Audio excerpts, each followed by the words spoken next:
So just do your best to sort of try to maintain that height as accurately as possible. You want to fly, you have control.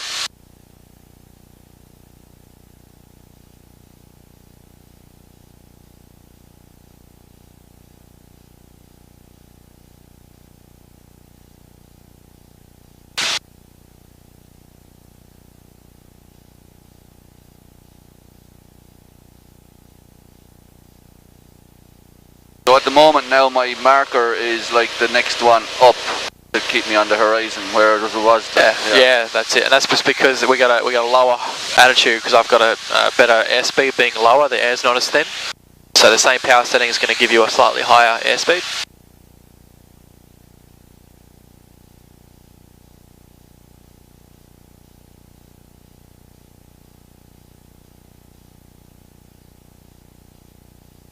I do drive up and down that road a lot during the week, so David Lowe there, yeah. It's nice to fly past. Yeah, yeah. It's not a bad drive, it's just slow sometimes. People sort of do the Sunday drive on it, sort of really slow.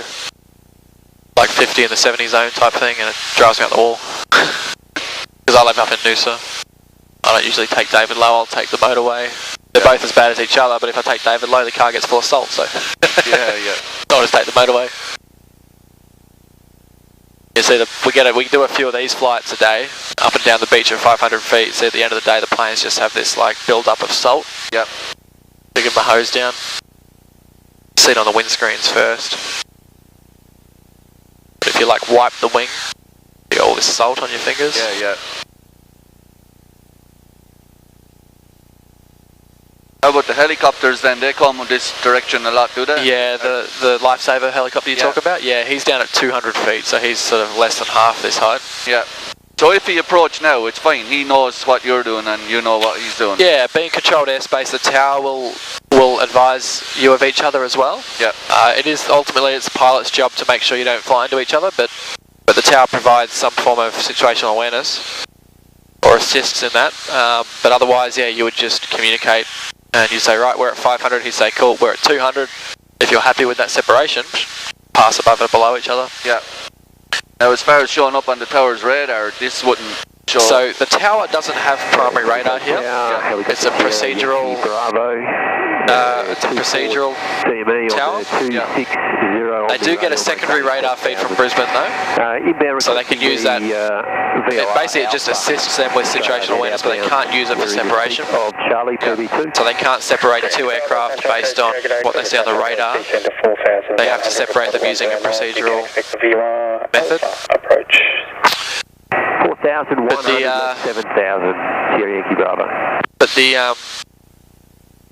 I'd say they probably wouldn't have us, no. There's too much stuff between us and them down this low. Yeah.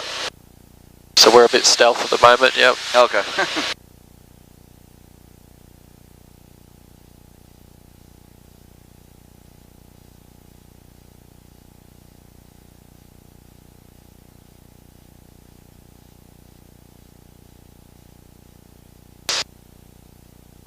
If you want, can you fly over that built-up area? No. So built-up areas, you got to be 1,000 feet above. Now that's about 300 feet high, so we'd have to be 1,300. Yeah, but in this case we can stay at 500 and just follow around over the water.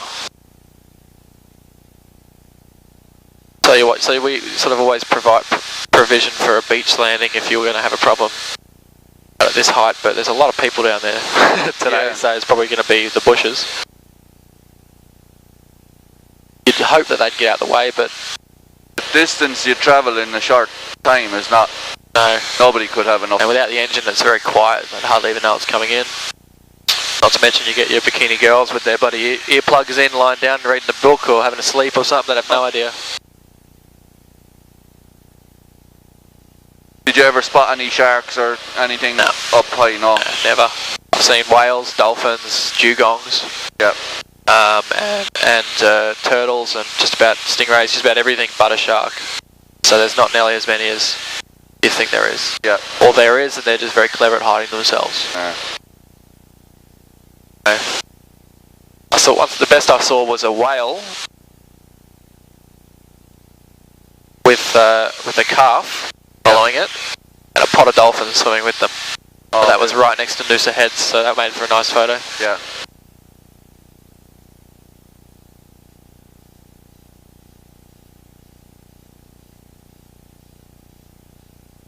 Good stuff, and there's our runway. So while you fly there, I'll just run through some landing checks. My brakes are free and off. Undercarriage is down and locked, mixture is automatic, fuel pump's on, correct tank is selected. Temps and pressures are on the green, lights are all on. You're secure, I'm secure. Got no loose articles by your feet there either? No. Perfect. Alright, so you landing? Where's the handbrake? Yeah. I'll get you to follow me through for landing. There's a bit of crosswind there today as well. Sling 8667 up inbound, call them. Sling 8667, runway 18, clear to land. Runway 18, clear to land, Sling 8667. Alright, so I'm going to jump on controls here. You can follow me through. Alrighty, we'll just start slowing us down for the approach. Okay. Will I take hands off? You can follow me if you like.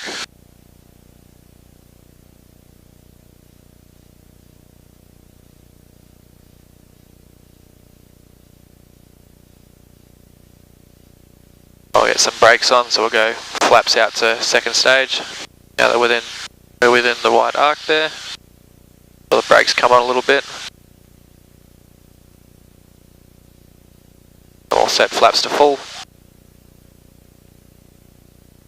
More progressively, we'll slow it down to 70 knots for the approach. It's about 140 across the ground, just under.